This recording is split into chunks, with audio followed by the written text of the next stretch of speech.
The question left her lips before fear could stop it. Son, if you had one chance to help a stranger today, would you take it, even if you had nothing left? The young man froze. He was just passing by. Or so she thought. What she didn't know was that this single question, asked by a tired mother with empty hands, would shatter everything he believed about life, love, and himself, and change her son's future forever.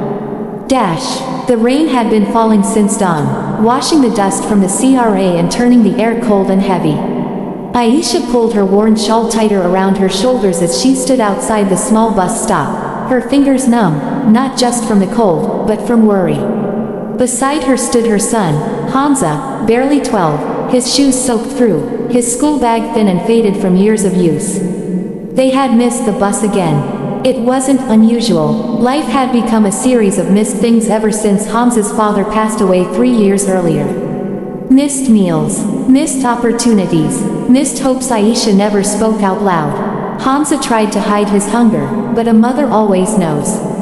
She saw the way his eyes followed people holding warm cups of tea, the way his stomach tightened when the smell of fried bread drifted from a nearby stall. "I'm fine, Ami," he said quickly, sensing her glance. She nodded, though her heart ached. She had exactly enough money in her pocket to buy either bread for dinner or bus fare for tomorrow, not both. That was when she noticed him. He stood a little apart from the crowd, a young man in a simple coat, rain dripping from his hair. He looked ordinary, no guards, no expensive watch, just tired eyes that carried a quiet weight. He was watching them, not rudely, but thoughtfully. Aisha looked away, embarrassed. Poverty teaches you to shrink. But something inside her stirred. Maybe it was desperation, maybe faith, or maybe the quiet belief that kindness still existed, even on the hardest days. Before she could change her mind, she turned to Hamza and asked the question that would echo through both their lives. "Son," she said softly, "if you had one chance to help a stranger today, would you take it, even if you had nothing left?" Hamza looked at her, confused. "Why are you asking that, Ami?" She swallowed. "Because life tests us when we're empty. And how we answer decides who we become." The young man nearby heard every word. Their eyes met for a brief second. Aisha felt exposed, as if her soul had spoken out loud. She quickly added, "I'm sorry, ignore me." But he didn't. Instead, he stepped forward. "No," he said gently. "Please, don't apologize." His voice was calm, warm, unexpected. "I couldn't help hearing," he continued. "That question, it's powerful." Aisha stiffened. "I didn't mean." "It's okay," he smiled faintly. "May I answer it?" Hamza's eyes widened. "If I had one chance to help a stranger," the young man said slowly, "I think I'd be afraid. But I'd take it, because regret lasts longer than fear." Aisha felt tears sting her eyes. They spoke only a little after that. The man offered them his bus pass, for the whole week. Aisha refused at first. Pride is a stubborn thing. But he insisted, pressing it gently into Hamza's hand. "For him," he said. "Please." As the bus arrived, Aisha turned back to thank him, but he was already walking away, disappearing into the rain like someone who was never meant to stay. She didn't know his name. She didn't know that her question had cracked open something buried deep inside him. And she didn't know that this stranger would soon return, not as a passerby, but as a turning point. The young man's name was Adam. And Adam had everything the world could offer, except peace. To the public, Adam Karim was a success story whispered with awe. A self-made billionaire before 30, founder of a global tech company. A man who could buy buildings with a signature and change markets with a sentence. But that night, as Adam sat alone in the backseat of his luxury car, the rain blurring the city lights outside, all he could see was Aisha's face, and hear her question. "If you had one chance to help a stranger." Adam leaned his head back, closing his eyes. He remembered another woman, another voice, his own mother. She had asked him a similar question years ago, on a night when the electricity was out and dinner was just tea and dry bread.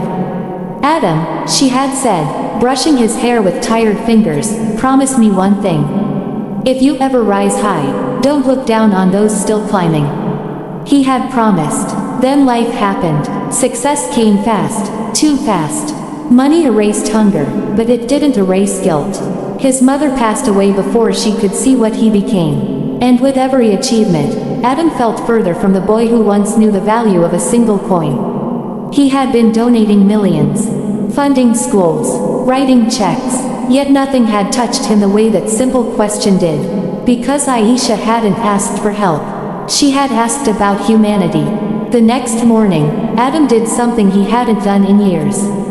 He walked. No car, no assistance. He returned to the same bus stop. Aisha was there again, this time alone. She looked startled when she saw him. "You came back," she said. "So did you," he replied with a small smile. They talked about life, about loss, about raising children in a world that doesn't slow down for the tired. Adam listened more than he spoke. When he learned that Hamza dreamed of becoming an engineer but might have to leave school to work, something inside Adam broke, and rebuilt itself at the same time. He offered help again, not money, not immediately, opportunity, scholarship support, mentorship, a promise to guide Hamza, to make sure talent didn't die because of circumstance. Aisha cried, not because of what he offered, but because he treated her son like he mattered. Weeks passed, then months. Hamza flourished, his confidence grew, his grades soared, and Adam changed too. He started showing up, not as a savior, but as a student of life. He learned that kindness wasn't about grand gestures. It was about presence. One evening, as they shared simple tea, Aisha finally asked, "Why do you help us?" Adam was quiet for a long moment. "Because," he said softly, "you reminded me who I was before the world told me who to be." She nodded, understanding more than words could say. What Adam didn't know yet was that kindness, once given, always finds its way back. Years passed like pages turning quietly in a well-loved book. Hamza grew into a young man with steady eyes and a strong heart. With Adam's guidance and his mother's sacrifices, he earned a full scholarship to a top university. He studied hard, not just to succeed, but to give back. Aisha aged gently, pride softening the lines of hardship on her face. And Adam changed the way he lived. He built programs instead of monuments. He invested in people, not headlines. He remembered names. Then one day, fate tested everything. Adam collapsed during a charity visit, his heart failing without warning. The world panicked. Hospitals, specialists, endless machines. The diagnosis was clear. He needed a transplant, soon. But life, once again, had a question to ask. Hamza stood outside the hospital room, listening to doctors talk in low voices. He remembered the rain, the bus stop, his mother's question. That night, he went home and found Aisha praying. "Ami," he said, voice shaking, "what if helping someone costs you something real?" She looked at him, the same way she had years ago. "Then it becomes love," she said. "Not charity." Hamza made his decision. Tests were done, matches confirmed. When Adam woke up and learned the truth, tears streamed down his face. "You don't owe me your life," he whispered. Hamza smiled. "You gave me mine first." The surgery was successful. Recovery was slow, but filled with gratitude. On the day Adam was discharged, he asked for one thing. A small gathering. No press. No speeches. He stood beside Aisha and Hamza and spoke simply. "Once," he said, "a mother asked her son a question. That question saved 3 lives. Hers, mine, and his." He turned to Hamza. "You are not just my donor," he said. "You are my teacher." Aisha closed her eyes, tears falling freely.